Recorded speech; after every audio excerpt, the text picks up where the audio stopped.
आज हम लोग पढ़ेंगे चैप्टर नंबर 10 जिसका नाम है कंप्यूटर शब्दावली, कंप्यूटर ग्लॉसरी। कि कंप्यूटर के अंदर हम कितने सारे शब्दों का यूज करते हैं, कितने सारे चीजों का यूज करते हैं, कितने सारे सॉफ्टवेयर होते हैं, हार्डवेयर होते हैं, है ना। तो इस सब के बारे में आज हम कोलैबोरेट तरीके से पढ़ेंगे कि किस चीज का मतलब क्या होता है और कौन सी चीज कहाँ यूज होती है। पहला होता है ALU। ALU होता है अरिथमेटिकल लॉजिकल यूनिट। यह सीपीयू का वह भाग होता है जिसमें सभी गणनाएं और तुलनाएं की जाती हैं। जब भी हम कोई भी डाटा अपने कंप्यूटर को देते हैं तो सीपीयू उस डाटा को ALU को अरिथमेटिक लॉजिकल यूनिट को देता है। डाटा कैसा होना चाहिए आपका, अगर वो गणना से रिलेटेड डाटा है, अगर आपको मैथमेटिक्स से रिलेटेड डाटा है तो सीपीयू क्या करता है, उस डाटा को ALU को दे देता है और ALU हमारे निर्देशों के हिसाब से हमें उसका आउटपुट प्राप्त करवाता है। ALU क्या होता है, सीपीयू का एक भाग होता है, जो हम लास्ट चैप्टर में पढ़ चुके हैं। सीपीयू के दो भाग होते हैं, CU ALU, कंट्रोल यूनिट और अरिथमेटिक लॉजिकल यूनिट। नेक्स्ट आता है आपका एल्गोरिथम। यह निर्देशों का ऐसा समूह है जिनका पालन करने से कोई कार्य पूरा होता है या कोई समस्या हल हो जाती है। एल्गोरिथम का काम होता है कि कोई कार्य स्टेप बाय स्टेप किस तरीके से संपन्न करना है, किस तरीके से वो काम कंप्लीट करना है। एल्गोरिथम का ये काम होता है। एल्गोरिथम मोस्टली हमारी कहाँ यूज होती है, प्रोग्रामिंग में यूज होती है। प्रोग्रामिंग में क्या होता है, एल्गोरिथम होता है। एल्गोरिथम का मतलब होता है कोई भी काम स्टेप बाय स्टेप किस तरीके से कंप्लीट होता है। नेक्स्ट है बाइनरी। यह एक ऐसी संख्या प्रणाली है जिसमें केवल दो अंक होते हैं, 0 और 1। ठीक है, ये तो हम जानते हैं कि कंप्यूटर हम कौन सी लैंग्वेज समझता है, 0 और 1 की ही लैंग्वेज समझता है। कंप्यूटर की जो लैंग्वेज होती है वो होती ही बाइनरी लैंग्वेज है। कंप्यूटर 0 और 1 की लैंग्वेज को भी समझ पाता है। अब आ गया फिर कंप्यूटर। यह एक ऐसी इलेक्ट्रॉनिक मशीन है जो गणन करने में हमारी मदद करती है।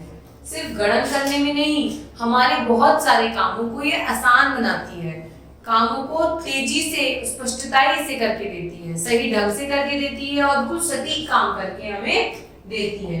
एक ऐसी मशीन होती है जो कि इलेक्ट्रिसिटी पे रन करती है और इसकी सहायता से हमारे बहुत सारे काम बहुत आसानी से और जल्दी हो पाते हैं।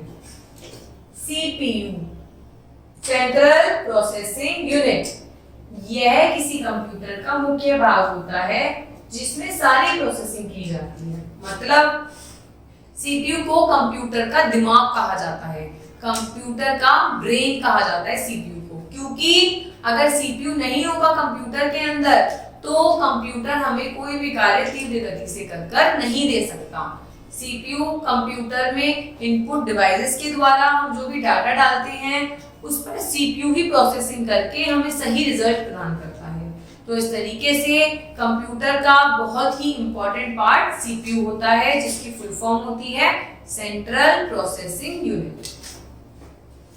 कंट्रोल यूनिट, जिसके बारे में मैं आपको बता चुकी हूँ, CPU के दो भाग होते हैं, CU और ALU। ALU हम ऊपर पढ़ चुके हैं, CU अब हम पढ़ेंगे। यह CPU का वह भाग है जो हमारे आदेशों का पालन करता है और कंप्यूटर के सभी भागों पर नियंत्रण करता है। कंट्रोल यूनिट क्या करता है, नाम से ही क्लियर है, कंट्रोल करना। कंट्रोल कर कैसे करता है, कंप्यूटर के सारे पार्ट्स को ये करता है कंट्रोल, ये देता है निर्देश, जो हम निर्देश देते हैं उनका करता है पालन। नेक्स्ट आता है ईमेल। भाई पहले हम जो चिट्ठियां होती थी, जो पत्र होते थे, वो पोस्टमैन के द्वारा देते थे। जो पोस्टमैन के द्वारा क्या होता था, हम लिखते थे, फिर वो हम बॉक्स में डालते थे, फिर वो पोस्टमैन ले जाके हमारे बंदे तक पहुंच जाता था, फिर वहां से में आंसर आता था। कितना लंबा प्रोसीजर होता था पहले। पर जब से ईमेल आया है, ईमेल का मतलब है इलेक्ट्रॉनिक मेल, इसके द्वारा इंटरनेट की सहायता से हम एक क्लिक में वही पत्र दूसरे हमारे मित्र तक हमें पहुंचाना है वो एक सिंगल क्लिक में पहुंचा सकते। कंप्यूटर के माध्यम से भेजने और प्राप्त किए गए संदेशों को ईमेल कहा जाता है। जो भी पत्र हम कंप्यूटर के माध्यम से भेजते हैं तो उसे क्या कहा जाता है? Electronic mail. अब हम पढ़ते हैं फ्लो चार्ट। फ्लो चार्ट क्या होता है? यह एक ऐसा चित्र होता है जिसमें किसी एल्गोरिथम या प्रोग्राम के विभिन्न आदेशों चरणों को विशेष प्रकार से बॉक्सों के रूप में व्यक्त किया जाता है।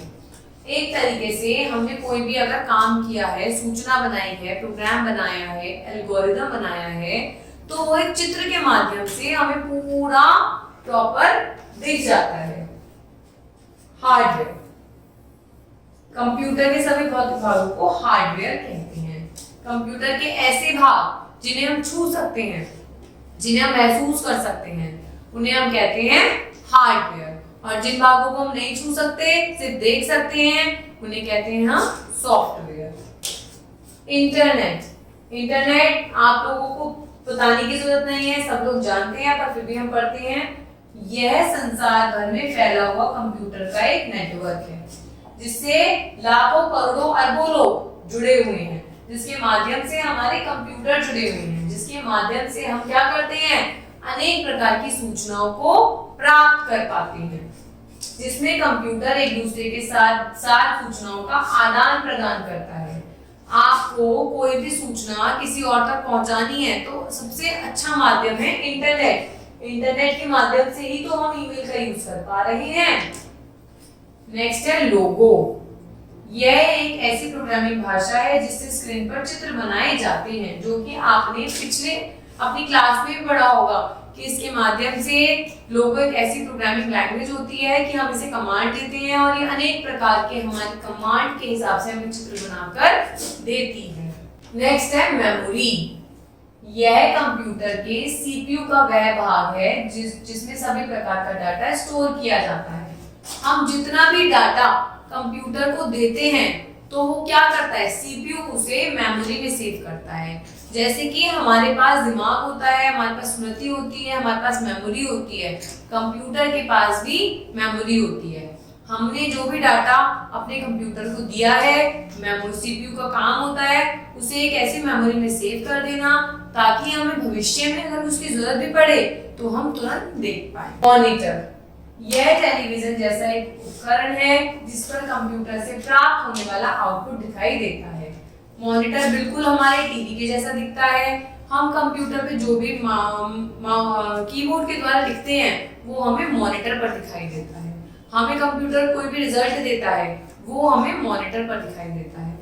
मॉनिटर के द्वारा ही हम अपने कंप्यूटर पर स्पष्ट तरीके से काम कर सकते हैं। आउटपुट, किसी प्रोग्राम या आदेश के पालन के बाद कंप्यूटर से प्राप्त होने वाले परिणाम को हम क्या कहते हैं? आउटपुट।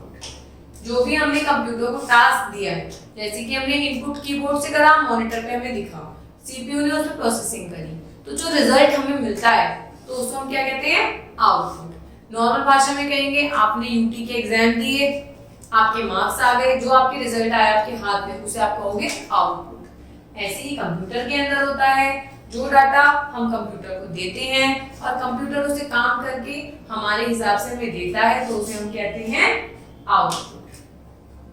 प्रिंटर, यह एक ऐसा साधन है जिससे आउटपुट को किसी कागज पर छापा जा सकता है। कंप्यूटर पे हमें कुछ भी अगर दिख रहा है, मॉनिटर पे कुछ भी दिख रहा है और हमें वो हार्ड कॉपी में हमें हाथ में चाहिए, तो वो हमें प्रिंटर एक ऐसा साधन होता है जिसके द्वारा हम वो एक पेज पे प्राप्त कर सकते हैं। प्रोग्राम क्या होता है? निर्देशों के ऐसे व्यवस्थित समूह को प्रोग्राम कहा जाता है जिसका पालन करके कंप्यूटर द्वारा कोई कार्य पूरा किया जाता है। प्रोग्राम एक ऐसी चीज होती है, ऐसा स्टेप होता है कि हम कंप्यूटर को जिस भी प्रोग्राम के हमें जैसे वर्ड फाइल में काम करना है तो वर्ड प्रोग्राम खोलेंगे, गेम खेलना है तो गेम का प्रोग्राम खोलेंगे। तो प्रोग्राम होता है कि एक आदेशों का समूह होता है कि हम कंप्यूटर को जिस भी जगह पे जिस भी तरीके से निर्देश देते हैं वो प्रोग्राम की सहायता से हमें पूरे कर देता है। स्कैनर, यह एक ऐसा इनपुट साधन है जो छपे हुए चित्रों को अंकीय डाटा में बदल देता है। सपोज कीजिए हमारे हाथ में हमारा रिजल्ट है हार्ड कॉपी में, अब हम चाहते हैं कि हमें वो कंप्यूटर की स्क्रीन पर दिखाई दे जाए, तो उसको करने में स्कैनर हमारी सहायता करता है। हमें क्या करना है? अपना रिजल्ट स्कैनर पे रखना है और स्कैनर क्या करेगा? उसको स्कैन करके उसकी प्रति एक हमें मॉनिटर पर दिखा देगा। सॉफ्टवेयर, किसी प्रोग्राम या प्रोग्रामों के समूह को सॉफ्टवेयर कहा जाता है।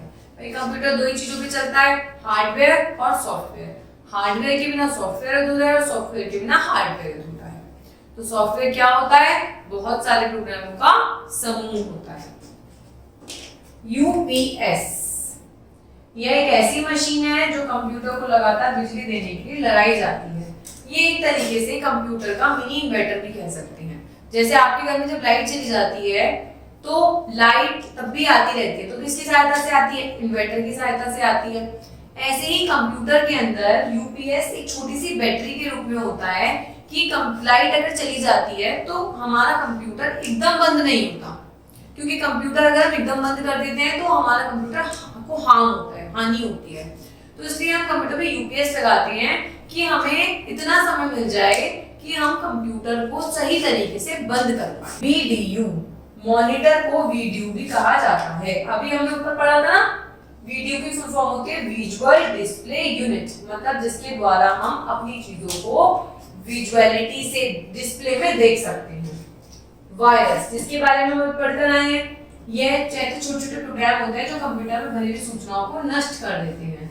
वायरस के द्वारा हमारे कंप्यूटर के अंदर बहुत सारी चीजें, फाइलें वगैरह सब कुछ नष्ट हो जाती हैं। इसलिए जरूरी है हमें अपने कंप्यूटर में एंटीवायरस रखना चाहिए। तो क्या करता है? वायरस को नष्ट कर देता है।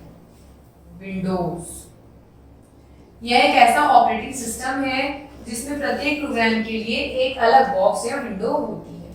विंडोज, जब भी हम कंप्यूटर को ओपन करते हैं तो हमें विंडोज जिसमें हम काम करते हैं उसे हम विंडोज कहते हैं। जिप फाइल, जिप ड्राइव, यह एक ऐसी मशीन है जिसके द्वारा विशेष प्रकार की डिस्कों पर डाटा लिखा और पढ़ा जाता है। एक अलग तरीके की ड्राइव होती है, ठीक है।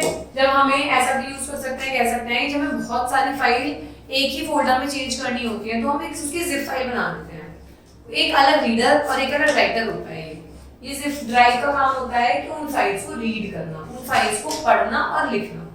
तो इस तरीके से हमने कंप्यूटर की बहुत सारे वर्ड्स की शब्दावली के बारे में सीखा कि किन किन शब्दावली का क्या काम होता है। इनके अलावा भी बहुत सारी कंप्यूटर के अंदर शब्दावली हैं जिनके बारे में हम पढ़ भी सकते हैं और देख भी सकते हैं। पर जरूरी है जो आपके चैप्टर में दी गई शब्दावली है इनके बारे में आपको जरूर पता होना चाहिए, क्योंकि बहुत इंपॉर्टेंट है आपके लिए। यदि आप कंप्यूटर चलाना सीख रहे हैं, कंप्यूटर एक सब्जेक्ट के रूप में पढ़ रहे हैं, तो इन शब्दावली के बारे में आपको जानकारी होना आवश्यक है।